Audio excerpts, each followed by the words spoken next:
Tidak ada presiden yang bersedia melakukan itu. Dalam 47 tahun mereka membangun kekuatan konvensional seperti Korea Utara. Begitulah cara mereka mendapatkan bom itu, dengan begitu banyak persenjataan sehingga tidak ada yang berani melawan mereka. Presiden Trump bersedia dan masih bersedia sampai sekarang. Iran sudah punya kesempatan untuk bernegosiasi dan bersikap masuk akal di Selat Hormuz. Tapi jika mereka menyerang kapal-kapal dagang, kami akan menyerang mereka. Seperti yang dikatakan Presiden, 10 kali lebih kuat. Dan kami terus melemahkan mereka setiap malam. Presiden memiliki semua opsi yang diperlukan. Ingin berbicara? Bagus. Jika tidak, mereka akan berhadapan dengan mesin perang kami. Kami siap. Iran kehilangan harapan setelah Trump meraih dukungan Lebanon dalam pertemuan langsung di Gedung Putih untuk merancang strategi. Dan Presiden menolak gencatan senjata 10 hari yang diajukan dalam beberapa jam terakhir. Tekanan memuncak selama pertemuan antara Donald Trump dan Presiden Lebanon Joseph Aoun di Gedung Putih. Sementara Teheran berusaha membuka jeda serangan melalui negosiator regional, Trump menerima dari Beirut rencana untuk melucuti senjata Hizbullah, memperluas kendali tentara Lebanon di selatan, dan mendorong penarikan pasukan Israel. Permintaan gencatan senjata tidak hanya datang dari para mediator. Menurut sumber yang dikutip oleh Jerusalem Post, Iran sendiri diam-diam memulai usulan tersebut dan kemudian mengizinkan pejabat dari Qatar, Mesir, Oman, dan Pakistan untuk menyampaikan rencana itu kepada Amerika Serikat. Teheran menginginkan jeda selama 10 hari untuk mencoba membalikan keadaan, memulihkan kesepakatan sementara yang runtuh setelah terjadi perselisihan baru di Selat Hormuz. Pejabat yang terkait dengan pemerintahan Trump menyebut format tersebut sebagai sesuatu yang tidak masuk akal dan tidak logis. Sejauh yang saya pahami, usulan yang sedang dibahas adalah gencatan senjata selama 10 hari. Ya, gencatan senjata terakhir gagal. Jadi apa yang membuatmu punya harapan baru bahwa gencatan senjata selama 10 hari, atau 20, atau 13, atau 4 akan berbeda? Tidak. Apa yang berubah dalam dinamika? Dan sejauh yang saya lihat tidak ada. Orang-orang Iran tampaknya bahkan lebih terdorong sekarang.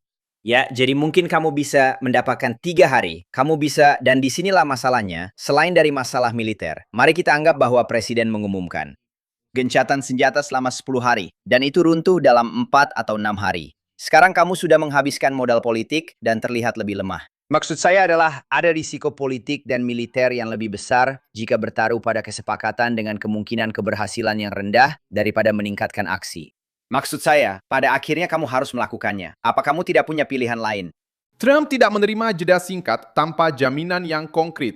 Washington menuntut agar setidaknya sebagian dari aturan kebebasan navigasi di Selat Hormuz disepakati sebelum serangan dihentikan.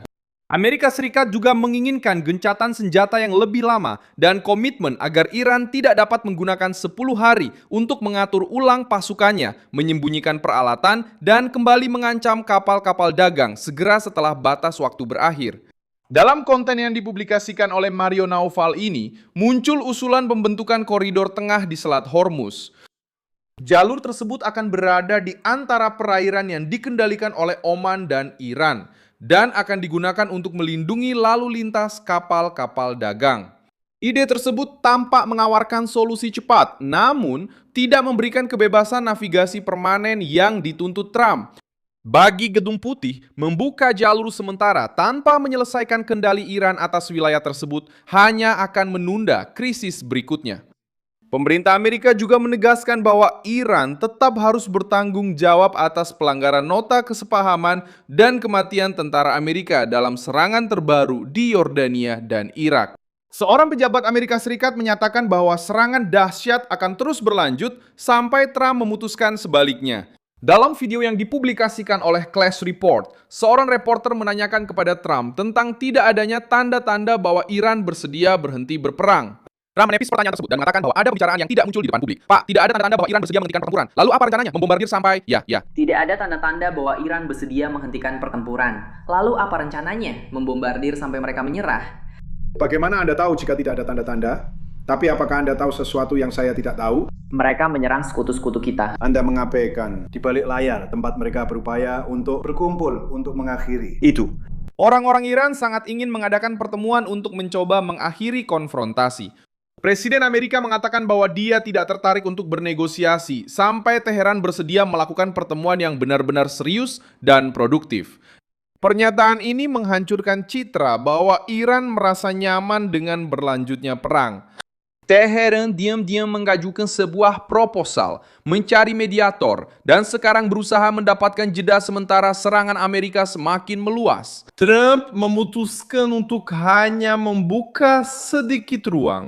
Pembicaraan bisa terus berlanjut, tapi bom-bom tidak akan berhenti hanya karena rezim meminta waktu 10 hari. Tekanan menjadi semakin brutal ketika Trump berbicara tentang Gunung Picareta, kompleks bawah tanah di dekat Natanz. Informasi intelijen yang diberikan oleh Israel menunjukkan bahwa ribuan sentrifus mungkin telah dipindahkan ke terowongan yang dalam di area tersebut. Dalam video yang dirilis oleh Clash Report, Trump menyatakan bahwa Amerika Serikat memantau material tersebut dan bahwa wilayah itu kemungkinan akan segera diserang dengan kekuatan besar. Trump mengakui bahwa Washington masih belum memiliki konfirmasi penuh tentang semua yang telah ditempatkan di dalam gunung tersebut. Meski begitu, dia memperingatkan bahwa lokasi itu sedang menjadi target. Apakah Anda pikir Iran telah memindahkan sentrifus nuklir ke Gunung Picaksi? Dan ketika Anda mengatakan kita belum selesai, apa yang masih kurang? Ya, saya pikir mereka mungkin telah melakukannya. Kami tidak memiliki catatan tentang itu. Yang kita lakukan hanyalah membaca berita palsu, tahu? Kita.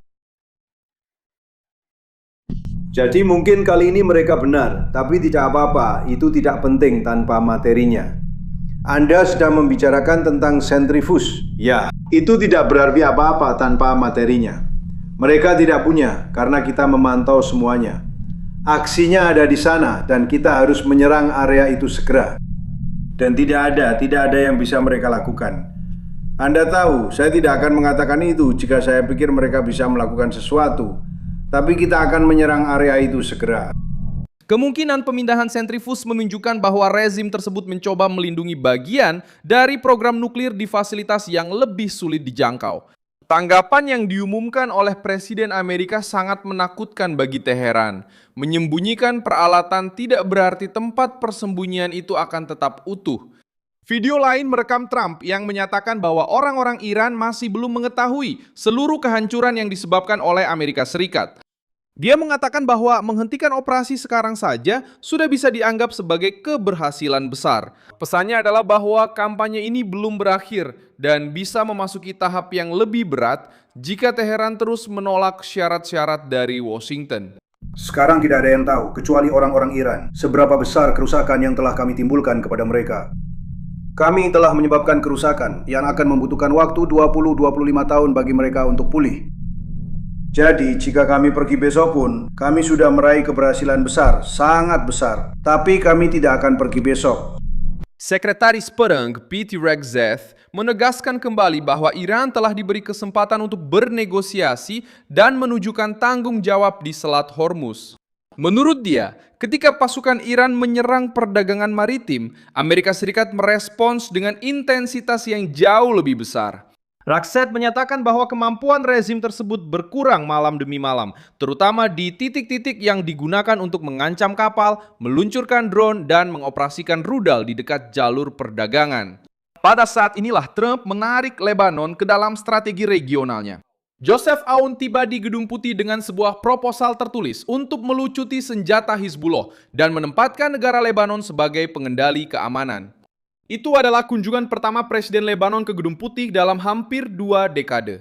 Aoun menganggap Trump sebagai otoritas yang memiliki kekuatan cukup untuk menekan Israel agar melakukan penarikan secara bertahap dan menjamin dukungan bagi tentara Lebanon.